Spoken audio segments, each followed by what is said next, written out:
লা ইলাহা ইল্লাল্লাহ। এমন দাম, এমন গুরুত্ব, এমন পাওয়ার।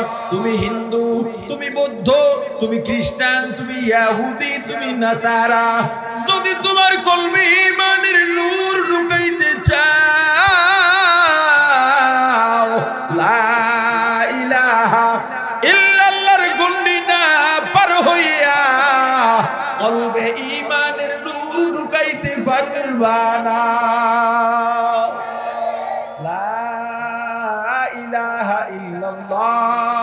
মুমিনের কলবে আল্লাহর মুহাব্বত বাড়ায় দেয়। লা ইলাহা ইল্লাল্লাহ মুমিনের কলবে আল্লাহর শরণ স্থায়িত্ব করে দেয়। লা ইলাহা ইল্লাল্লাহ মুমিনের কলবে জাহান্নামের ভয় ঢুকায় দেয়। লা ইলাহা ইল্লাল্লাহ মুমিনের কলবে আমার রাসূলের মুহাব্বত বাড়ায় দেয়। লা ইলাহা ইল্লাল্লাহ হারামের প্রতি ঘৃণা বাড়ায় দেয়। লা ইলাহা ইল্লাল্লাহ তাআল্লুক মা আল্লাহ ঘটায়া দেয়। ও রিকশাওয়ালা, রিকশা চালাও, হাত দিয়া হ্যান্ডেল ধরো, পা দিয়া প্যাডেল মারা লাগে, জবানে থাকবে লা ইলাহা ইল্লাল্লাহ, লা ইলাহা ইল্লাল্লাহ, লা ইলাহা ইল্লাল্লাহ, লা ইলাহা ইল্লাল্লাহ। ও দোকানদার, দোকানদারি করো, হাত দিয়া দোকানের কাজ করা লাগে, মালা মাংস রান লাগে, মাপা লাগে, কাটা লাগে, জবান কোনো কাজে লাগে না। জবানে জিকির করবা লা ইলাহা ইল্লাল্লাহ, লা ইলাহা ইল্লাল্লাহ, লা ইলাহা ইল্লাল্লাহ। ও মাঝি, নৌকা নিয়ে নদীতে যাও, ও জেলে মাছ ধরার জন্য যাও, হাত দিয়া জাল টানা লাগে, বড়শি পাতা লাগে, দাঁড় টানা লাগে, বইটা টেলা লাগে, জবান কোনো কাজে লাগে না। জবানে থাকবে লা ইলাহা ইল্লাল্লাহ, লা ইলাহা ইল্লাল্লাহ, লা ইলাহা ইল্লাল্লাহ, লা ইলাহা ইল্লাল্লাহ। ও কৃষক, কৃষি কাজে যাও, সার দেওয়া লাগে, পানি দেওয়া লাগে, সবজি কাটা লাগে, শাক তোলা লাগে, জবান কোনো কাজে লাগে না। জবানে বেহুদা কথা বলবা না, অনর্থক কথা বলবা না, সময় ক্ষেপণ করবা না, মিথ্যা বলবা না। জবানে থাকবে লা ইলাহা ইল্লাল্লাহ, লা ইলাহা ইল্লাল্লাহ, লা ইলাহা ইল্লাল্লাহ। যখন আল্লাহর জিকির হবে, কার জিকির? তখন মুমিনের কলব স্বাভাবিক হালতে থাকবে না, মুমিনের স্বাভাবিক অবস্থা পরিবর্তন হয়ে যাবে, আল্লাহর মহব্বত বেড়ে যাবে। যেমন আজান যদি হয়, আজানও একটা জিকির। যদি আজান হয়, আপনি দোকানদারি করতেছেন কিন্তু আপনি মুমিন, আপনি কাজ করতেছেন, যদি মুমিন হন, আজান হইছে সাথে সাথে দোকান বন্ধ করে দেয়। কেন? তার কলবের হালত পরিবর্তন হয়ে গেছে। কেন? আজান নামক জিকির তার কানে আসছে। দোকানের সামনে অনেক কাস্টমার বলে ভাই অন্য দোকানে যান, কাস্টমার বলে বেটা অনেক টাকার বেচা কিনে রাখেন তো ভাই, বেচা কিনে আজান দিছে আমার জামাত ধরতে হবে, কথা কয় না।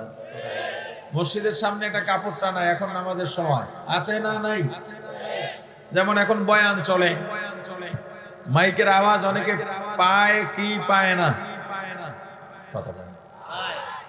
এখন কোন কোন মুমিন চিন্তা করতেছে আমার এই ময়দানে যেতে হবে, কেউ কেউ চিন্তা করতেছে আমি দোকানে বসেই তো শুনতে পারি, দোকানে বসে শুনতে পারেন ঠিক, কিন্তু ময়দানের চারপাশে আল্লাহর রহমতের ফেরেশতারা বাউন্ডারি দিয়ে আছে। এবং ওই ফেরেশতারা আল্লাহর সঙ্গে আমাদের নিয়ে আলাপ করতেছে। আল্লাহ আমাদের ব্যাপারে আলোচনা শুনতে আগ্রহী। এই যে কয়জনে সুবহানাল্লাহ বলছেন ঈমানের হালতের উপরে বলছেন, যারা বলেন নাই ঈমান দুর্বলের কারণে বলেন নাই। যারা সুবহানাল্লাহ বলছেন জান্নাতে একটা ফলের বাগান তৈরি হয়ে গেছে, আর সব যা পাওয়ার তা তো পেয়েই গেছেন, পাইতেই থাকবে। তো যখন মুমিনের কাছে এসে বসবে, আগুনের কাছে গেলে শরীর গরম হবেই, আতরের দোকানে গেলে ইচ্ছা না থাকলেও ঘেরান পাবেনি। ইমানদারের কাছে বসলে ইচ্ছা না থাকলেও আপনার ঈমানের উন্নতি ঘটবেই। এটাও এক ধরনের সোহবত, সংস্পর্শ। মুমিন যখন জিকির করবে, শুনবে বা দেখবে, তখন তার কলবের হালত এক থাকবে না। যার ভেতরে জিকির যত বেশি, তার ভেতরে আল্লাহর মুহাব্বত, আল্লাহর ভালোবাসাও বেশি। এই ভালোবাসাটা বাড়তে বাড়তে এমন একটা পর্যায়ে চলে যায়, নদীতে জোয়ার ভাটা হয়। অনেকেই জোয়ার ভাটা দেখেন, কিন্তু নদীতে মাঝে মাঝে, সাগরে মাঝে মাঝে ঘোল পড়ে, পাক খায় পানি। এখন তো অনলাইনের যুগ। এই যে ফেনী বন্যা হলো, ফেনী বন্যার সময় যে পানির স্রোত দেখছেন, এরকম পানি পাক খায়, আমাদের অঞ্চলে বলে ঘোল পড়ে। আপনি কি এটা বুঝতেছেন? এই ঘোলটা সব সময় পড়ে না। কখন পড়ে জানেন? যখন স্রোত বেশি থাকে। স্রোত যত বাড়ে, ওই ঘোলও তত ভয়ঙ্কর রূপ ধারণ করে। ঘোলটা কি, পাক খাওয়াটা কি, পানি এমন ভাবে ঘোরে, চারপাশের পানি নিয়ে ঘোরে, ভিতরে একটা সুরঙ্গের মতো হয়ে যায়। ওই ঘোলে, ওই পাকে নৌকা গেলে নৌকা খেয়ে ফেলবে, টলার গেলে টলার খেয়ে ফেলবে। এমনও ঘোল আর পাক আছে যেখানে জাহাজ গেলেও খেয়ে ফেলবে। যখন স্রোত বেশি থাকে আর ঘোল পড়ে, পানির উপরে যত ময়লা থাকে, ময়লাগুলো আস্তে আস্তে ঘোলের মধ্যে আটকা পড়ে যায়। ঘুরতে ঘুরতে ঘুরতে ঘুরতে ময়লাগুলো ঘোলের ভিতরে চলে যায়, পানি স্বচ্ছ হয়ে যায়। যখন বান্দা জিকির করে করে করে করে করতেই থাকে, আল্লাহর মুহাব্বত আর ভালোবাসা বাড়তেই থাকে। বাড়তে বাড়তে কলবে একটা ঘোল পড়ে যায়, আল্লাহর ভালোবাসার ঘোল। ওই ঘোলের সামনে দুনিয়ার যত বড় ধোঁকা হোক, দুনিয়ার যত বড় ফ্রেম হোক, দুনিয়ার যত বড় ষড়যন্ত্র হোক, সব আল্লাহর মুহাব্বতে খায়া ফেলায়। ওরে দুনিয়ার ধোঁকায় ফেলাইতে পারে না। এমন কি ওর কলবে যত গুনাহ আছে, ওই গুনাহগুলো আল্লাহর মুহাব্বতের ঘোলের মধ্যে পইরা গুনাহ ফিনিশ হইয়া কলবটা স্বচ্ছ হয়ে যায়। আর আল্লাহ বলেছেন, দুনিয়ার ধন দৌলত, টাকা পয়সা, প্রতিপত্তি, সন্তান সন্ততি কোনো উপকারে আসবে না কিয়ামতে, ইল্লা মান আতাল্লাহ, তবে আমি আল্লাহর কাছে যারা আসবে কি নিয়ে, বিকলবিন সালিম, একটা শুদ্ধ কলব নিয়ে, তাদের অনেক দাম। কথা বুঝেন নাই? তাহলে বলছিলাম আল্লাহর জিকির। কার জিকির? জিকির অর্থ স্মরণ করা। জিকির অর্থ কার স্মরণ? জোরে বলেন। প্রথমত স্মরণ হবে কলবে। কোথায়? মানুষের কলবে যা থাকে, জবান আর কাজে তা প্রকাশ পায়। যারটা কলবে একটা আছে, জবান দিয়ে প্রকাশ পায় অন্যটা, এটা মুনাফিকের আলামত। যদি এমন কোন ব্যক্তি থাকে, ওই ব্যক্তি সমাজের জন্য ভয়ঙ্কর, ইসলামের জন্য আরো বড় ভয়ঙ্কর। আল্লাহ রাসূল যখন পরিকল্পনা করতেন, সাহাবীদের সঙ্গে সাহাবীদের রূপধারী কিছু মুনাফিকও থাকতো। ওই মুনাফিকেরা আল্লাহর রাসূলের পরিকল্পনাকে কাফেরদের কাছে পাশ করে দিত। এরা একটা গুপ্তচরের কাজ করত। আল্লাহর রাসূল এটা জানতে পেরেছেন। আল্লাহর রাসূলকে আল্লাহ জানাইছেন।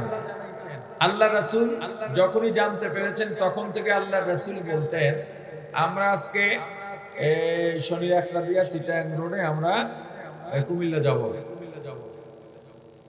কিন্তু তার খাস সাহাবীদেরকে পরবর্তীতে বলতেন, আমরা এদিক থেকে বের হয়ে ড্যামরা রোড দিয়ে ওদিক দিয়ে যাব।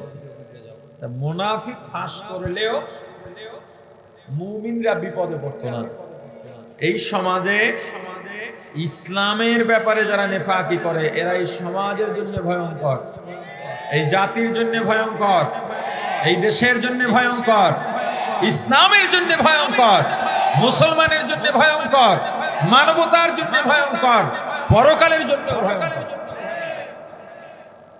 এরা কখনো বলবে আমি ইসলাম চাই, কখনো বলবে আমি ক্ষমতা চাই, কখনো বলবে রাষ্ট্রে গেলে আমরা ইসলামী শরিয়া বাস্তবায়ন করব না। রাষ্ট্রে যদি ইসলামী শরিয়া বাস্তবায়ন নাই করি, মাথায় সুন্নত নাই, মুখে সুন্নত নাই, পোশাকে সুন্নত নাই, কাজে সুন্নত নাই, রাষ্ট্রে গেলেও সুন্নত নাই, ইসলাম নাই, তাহলে ইসলামটা কোথায় তোমার? একটা জায়গায় তো ইসলাম থাকা লাগবে, একটা জায়গায় না, ইসলাম থাকা লাগবে সব জায়গায়। আরে কথা বলে না, ইসলাম থাকা লাগবে। ইয়া আইয়ুহাল্লাযীনা আমানু দুখুলু ফিস-সিলমি কাফা লা তাত্তাবিউ খুতুওয়াতিশ শাইতান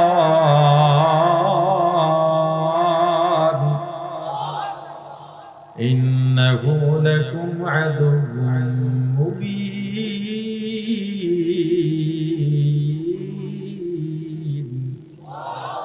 আল্লাহ বলেন ইসলামে পুরোপুরি ঢোকো।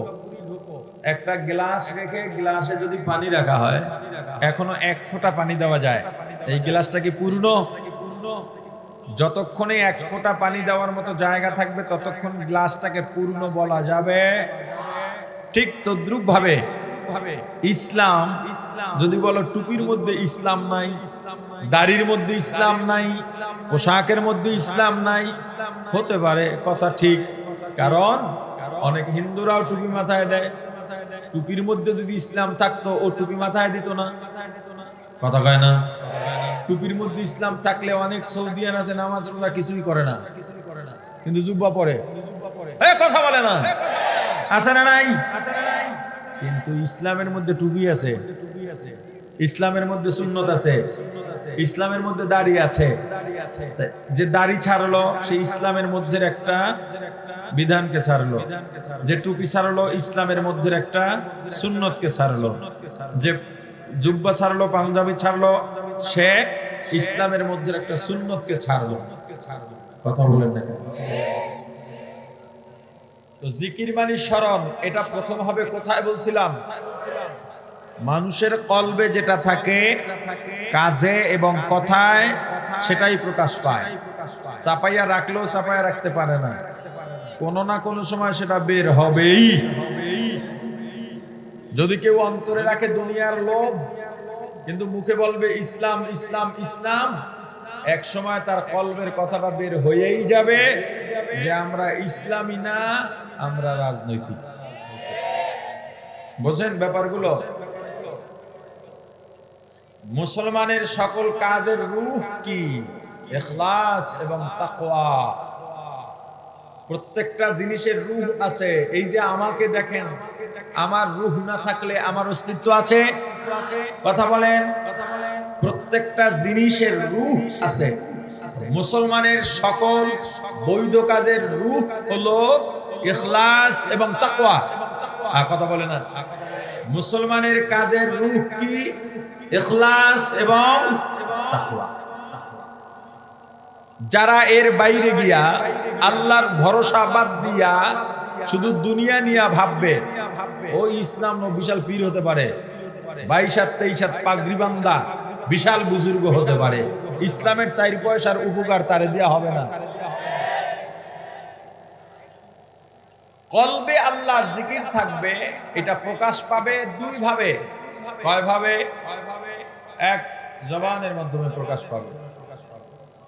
যার কলবে আল্লাহর স্মরণ আছে, এই আল্লাহর স্মরণ বা আল্লাহর জিকির 2 ভাবে প্রকাশ পাবে। এক, ভুলে গেছেন না, মুখস্থ করতে পারতেছেন, এটা যদি মনে না করেন তাহলে কথা বলে কি লাভ? বলে বয়ানে আসছেন তো, তাও তো সবাই কয় না। বয়ান শুরু করছি, তাও তো বুঝেন। মাশাআল্লাহ। আল্লাহর জিকির বা স্মরণ থাকবে কোথায়? এটা প্রকাশ পাবে কয় ভাবে? এক জবানের মাধ্যমে, এক দুই কাজের মাধ্যমে। কিসের মাধ্যমে? তাহলে জিকির কয়ভাবে প্রকাশ হবে? কলবে তো থাকবেই, সেটা আপনি আমি দেখতে পাবো কয়ভাবে? দুই সূরত। একটা হলো জবানের জিকির, জবানের মাধ্যমে প্রকাশ পাবে, যেমন কলবে আল্লাহর স্মরণ আছে। দুই কাজের মাধ্যমে। জবানের মাধ্যমে যে জিকির, এটাকে আপনি জিকরে লিসানি বলতে পারেন, কৌলি বলতে পারেন, বা জবানি বলতে পারেন। কাজের মাধ্যমে যেটা বের হবে, প্রকাশ পাবে, ওটাকে আপনি জিকরে ফেলি বা আমলি বলতে পারেন। জবানের জিকির সুবহানাল্লাহ, আলহামদুলিল্লাহ, আল্লাহু আকবার, এই জিকির কারা করবে? যাদের কলবের ভিতরে আল্লাহর স্মরণ আছে। ভালো করে বুঝেন, লা ইলাহা ইল্লাল্লাহ। আপনি যদি কোরআন সুন্নাহ ভিত্তিক গ্রহণযোগ্য বুজুর্গ উলামায়ে কেরামের সমর্থনকারী বুজুর্গের পীরের মুরিদ হয়ে থাকেন, ওই পীর যদি আপনাকে ইল্লাল্লাহ জিকির দেয় কলবের ঔষধ হিসেবে, ওই মুরিদের কাছে ইল্লাল্লাহ তখন জিকির। মূলত হাদিসে নির্দেশিত ইল্লাল্লাহ জিকিরের মধ্যে নাই, কিন্তু উলামায়ে মুতাআখিরিন, উলামায়ে দেওবন্দ সবাই বলেছেন ইল্লাল্লাহ জিকির, এটাও জিকির। তাহলে জবানের জিকির কি কি হলো? সুবহানাল্লাহ, আলহামদুলিল্লাহ, আল্লাহু আকবার, লা ইলাহা ইল্লাল্লাহ, ইল্লাল্লাহ, আল্লাহ, ইস্তিগফার ও জিকির, দরুদ শরীফ ও জিকির, কোরআনের তেলাওয়াত ও জিকির। এরকম আরো জবানের জিকির আছে। এই জবানের যত জিকির আছে, এর মধ্যে আল্লাহর রাসূল বলেছেন উত্তম জিকির দুইটা। সব জিকির জিকির, কিন্তু এর মধ্যে উত্তম জিকির কয়টা? জোরে। উত্তম জিকিরের একটা হলো লা ইলাহা ইল্লাল্লাহ। উত্তম জিকিরের আরেকটা হলো পবিত্র কোরআনের তেলাওয়াত, তেলাওয়াতে কালামুল্লাহ। লা ইলাহা ইল্লাল্লাহ আল্লাহর উত্তম জিকির। এবার আপনি জীবনের সঙ্গে মিলান, আপনি জীবনে কতবার লা ইলাহা ইল্লাল্লাহ জিকির করেছেন? আচ্ছা, আমি যে আয়াত তেলাওয়াত করেছি, এটা কিন্তু শুধু পীর মুরিদের জন্য, আর কারোর জন্য না। কথা কয় না? এই সবাই কারা? না আপনারা কারা? মুমিন।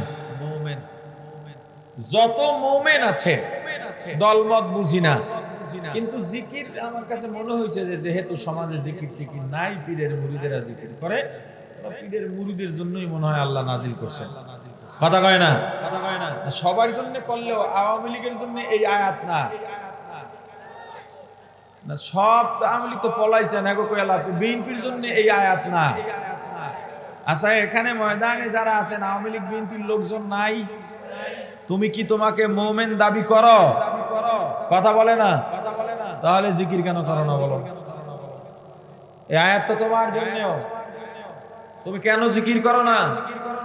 তোমার জবান খুললেই বের হয় জিয়ার সৈনিক। তুমি কথা বলার আগে পরে তারেক রহমান। তুমি লিখতে গেলে তোমার দ্বারা জিকির বের হবে না। তুমি ফেসবুকে জিকির লিখতে জানো না, আল্লাহ আল্লাহর দিন নিয়ে লিখতে পারো না, রাসূলের আদর্শ নিয়ে লিখতে পারো না, সেখানে নেতার ভেটকেন নিয়ে একটা ছবি দিয়ে লেখো, নেতা আপনার পা ছাড়ার জন্য আমার জিব্বা রেডি। তুমি যদি মুমিন দাবি করো, তোমার জিকির কোথায়? তোমার ঘরে জিকির নাই, বাইরে জিকির নাই, বিবি জিকির করে না, সন্তান জিকির করে না, জিকির দরকার, এটাই প্রয়োজন মনে করো না। অথচ জিকির পাওয়ারফুল এক আমল, এটার প্রভাব অনেক। হ্যাঁ, জিকির আসলে ছোট্ট একটা ইবাদত বা আমল, এইটা ঠিক আছে, এটা করলে সওয়াব, না করলে গুনাহ নাই, কিন্তু এটার প্রভাব অনেক। কথা বলে না? প্রভাব যেমন টুপি, টুপি মাথায় দেওয়া ছোট্ট একটা আমল, ভারী আমল না ছোট আমল? ছোট হোক আর বড়, মুমিন টুপি ছাড়া থাকবে না।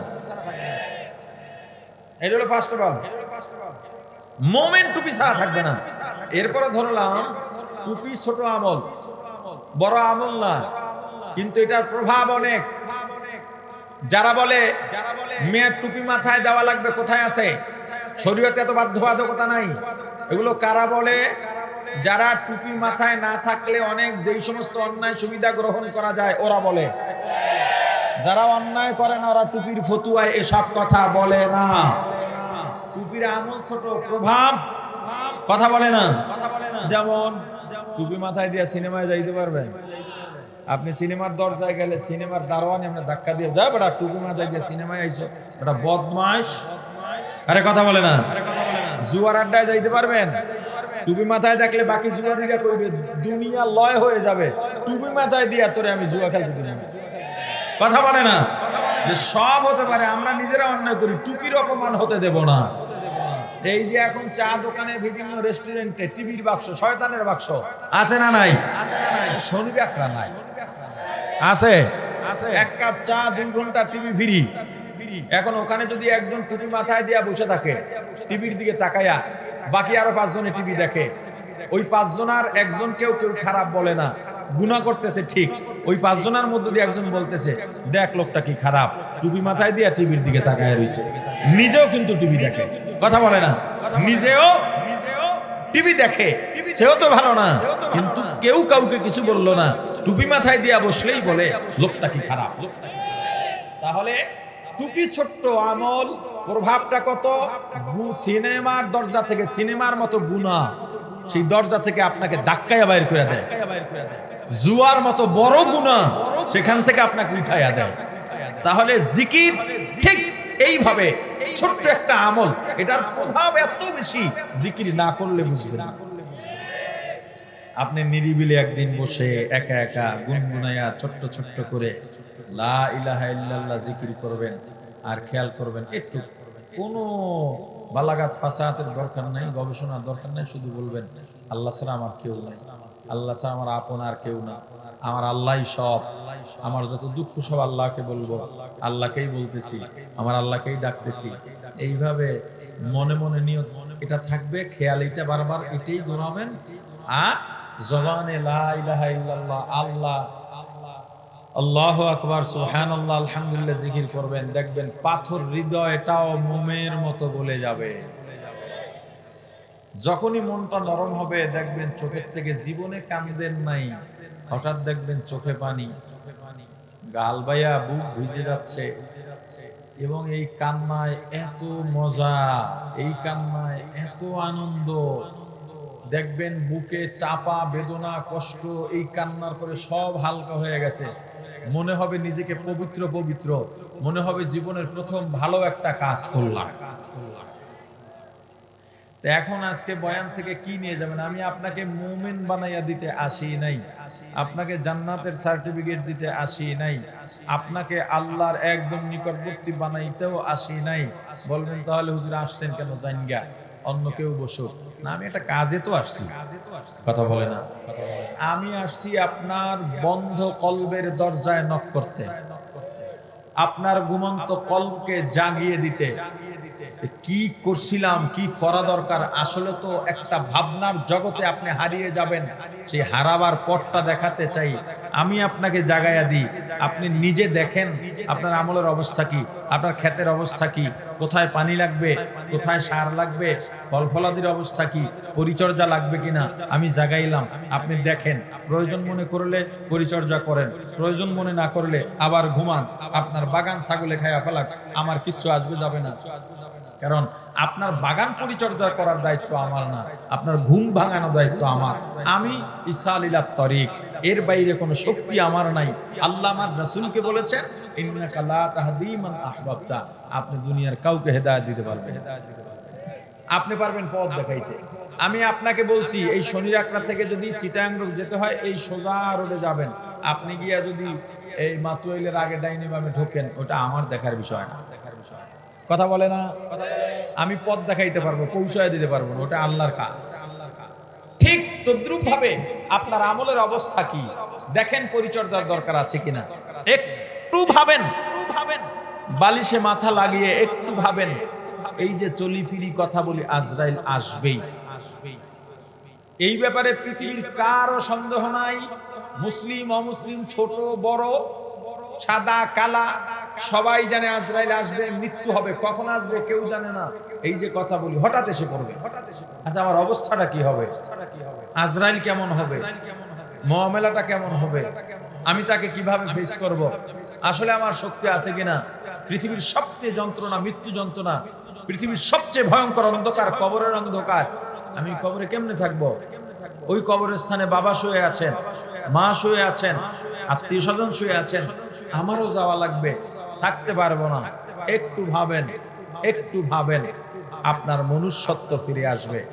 আমি আপনাকে এটা কোড আনকোড করেই বলি, আপনার আমার মনুষ্যত্ব হারিয়ে গেছে। এজন্য অন্যায় করলেও ভিতর অনুতপ্ততা আসে না। মানুষ তো সে যদি অন্যায় হয়েই যায় আর ঘুমাইতে পারে না, বিছানায় গিয়ে পিটুপি করলাম কি, এটা কি উচিত হয়েছে আমার? এটা করা ঠিক হয় নাই। অন্যায় করার পর এতটুকু যে না ভাবে, ও পশু, সেইটাও খারাপ। লা ইলাহা ইল্লাল্লাহ। আমল ছোট পাওয়ার কথা বলে না, আমল ছোট পাওয়ার জিকিরে হাফা মুদগদাই রুহেরা মারহামা মুদি দিলে মাঝে রুহেরা আল্লাহ আল্লাহ क्या मुबारक नाम है अल्लाह अल्लाह आशिकों का काम है ला इलाहा इल्लल्लाह ला নাই নাই নাই দুনিয়ায় উপকার করার মতো আমার কেউ নাই, আমার কোনো মালিক নাই, রিজিক দাতা নাই, আমার শান্তির মালিক নাই, আমার ইলাহ নাই, আল্লাহ নাই, আমার দুনিয়ার সাহায্যকারী নাই, বিপদ থেকে মুক্ত করবার কেউ নাই ইল্লাল্লাহ, আল্লাহ ব্যতীত। এই যে আল্লাহর যত পরিচয় আছে, সব পরিচয়ের সমষ্টি আল্লাহ সূরাতুল ইখলাসের মধ্যে দিয়ে দিয়েছেন। পড়েন কুল হুয়াল্লাহু আহাদ আল্লাহুস সামাদ লাম ইয়ালিদ ওয়া লাম ইউলাদ ওয়া লাম ইয়াকুল লাহু কুফুওয়ান আহাদ لا جد ولا ند ولا حد لمولاه لا جد ولا ند ولا حد لمولاه الآن كما كان ولم يلق زوالا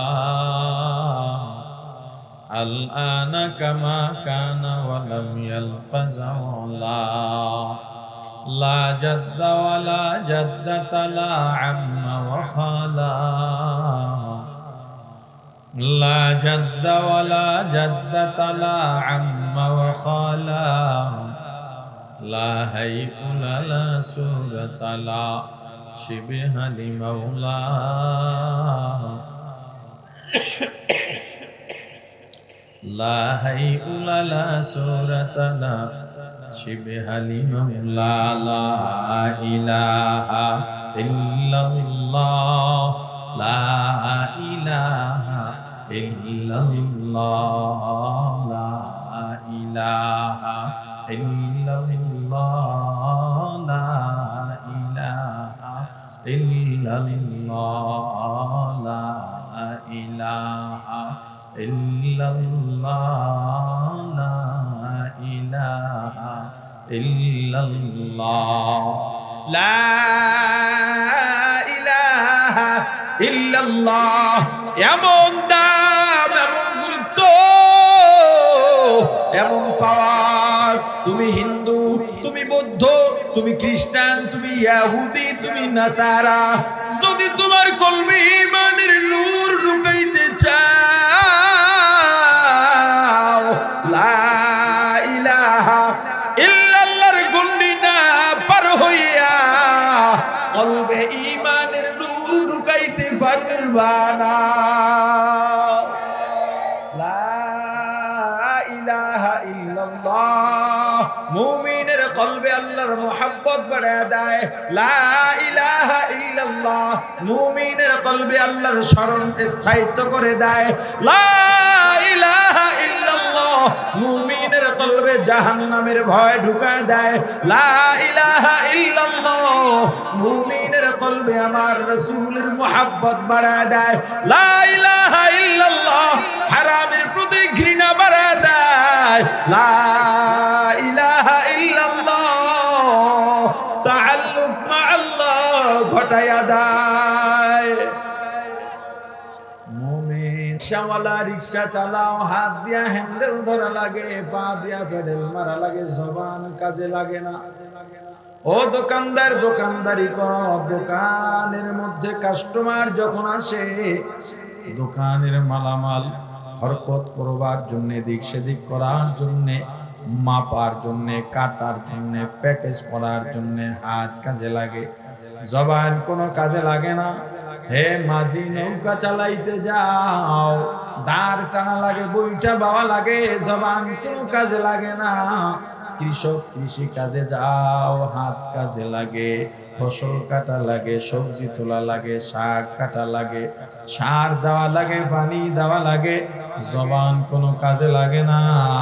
হাত দিয়া হাতের কাজ করবা, পা দিয়া পায়ের কাজ করবা, জবানে মিথ্যা বলবা না, বেহুদা কথা বলবা না, গীবত করবা না, নমিমা করবা না, জবানে থাকবে আল্লাহর জিকির। বলে না কি থাকবে?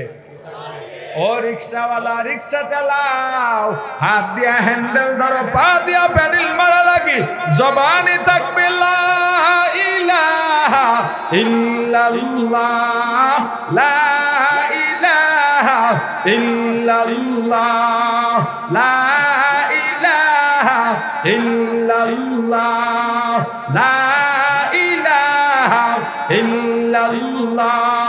ও দোকানদার দোকানদারি করো, হাত দিয়া দোকানের কাজ করা লাগে, মালামাল সরান লাগে, মাপা লাগে, কাটা লাগে, জবান কোনো কাজে লাগে না। জবানে জিকির করবা লা ইলাহা ইল্লাল্লাহ, লা ইলাহা ইল্লাল্লাহ, লা ইলাহা ইল্লাল্লাহ। ও মাঝি নৌকা নিয়ে নদীতে যাও, ও জেলে মাছ ধরার জন্য যাও, হাত দিয়া জাল টানা লাগে, বড়শি পাতা লাগে, দাঁড় টানা লাগে, বইটা টালা লাগে, জবান কোনো কাজে লাগে না। জবানে থাকবে লা ইলাহা ইল্লাল্লাহ, লা ইলাহা ইল্লাল্লাহ, লা ইলাহা ইল্লাল্লাহ, লা ইলাহা ইল্লাল্লাহ। ও কৃষক কৃষি কাজে যাও, সার দেওয়া লাগে, পানি দেওয়া লাগে, সবজি কাটা লাগে, শাক তোলা লাগে, জবান কোনো কাজে লাগে না। জবানে বেহুদা কথা বলবা না, অনর্থক কথা বলবা না, সময় ক্ষেপণ করবা না, মিথ্যা বলবা না। জবানে থাকবে লা ইলাহা ইল্লাল্লাহ, লা ইলাহা ইল্লাল্লাহ, লা ইলাহা ইল্লাল্লাহ। প্রাণের ভাই আমার, জিকির আগেই বলেছি ছোট্ট আমল, কিন্তু পাওয়ার। বলেন পাওয়ার, আর জোরে বলেন পাওয়ার। এই জিকির যারা করে তাদের পরিচয় কি? দুনিয়ায় তো বহু জ্ঞানী আছে, আছে না নাই? আমরা কাদেরকে জ্ঞানী মনে করলাম? ডাক্তার, ইঞ্জিনিয়ার, বিজ্ঞানী, দার্শনিক, শিক্ষিত। কিন্তু আল্লাহ জ্ঞানী কাদেরকে বলছেন শোনেন, খুব ছোট্ট কাজ করলেই আল্লাহর দরবারে জ্ঞানী। বড় কাজ করা লাগে, ছোট কাজ করলেই আল্লাহর কাছে জ্ঞানী। আল্লাহ কাদেরকে জ্ঞানী মনে করেন দেখেন, কাদেরকে জ্ঞানী বলছেন, আর আমরা কাদেরকে জ্ঞানী মনে করলাম? ইন্না ফি খালকিস সামাওয়াতি ওয়াল আরদি ওয়া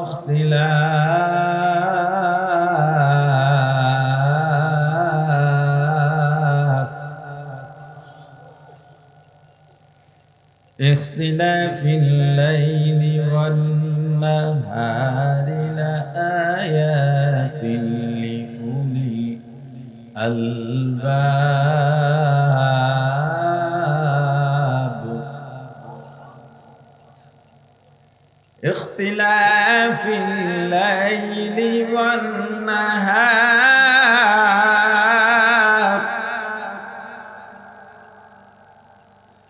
اختلاف الليل والنهار لآيات لأولي الألباب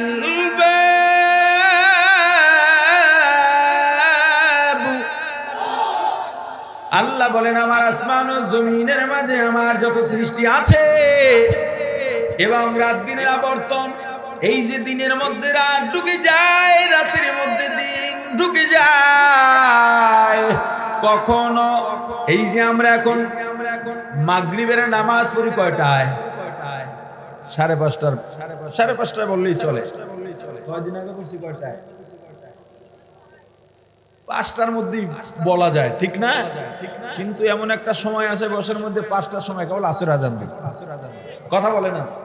এই যে রাতের মধ্যে দিন আর দিনের মধ্যে রাত, এই যে আল্লাহর এত মাখলুক, মাখলুক মানে আল্লাহর সৃষ্টি কুলকে কি বলে? কথা বলে না। আমরাও মাখলুক, আল্লাহ হলেন খালেক। আল্লাহ কি? আমরা কি? সেদিন সিলেটে বয়ান করতেছি, জিজ্ঞেস করতেছি আল্লাহ হলেন খালেক, আমরা কি? আমরা মালেক।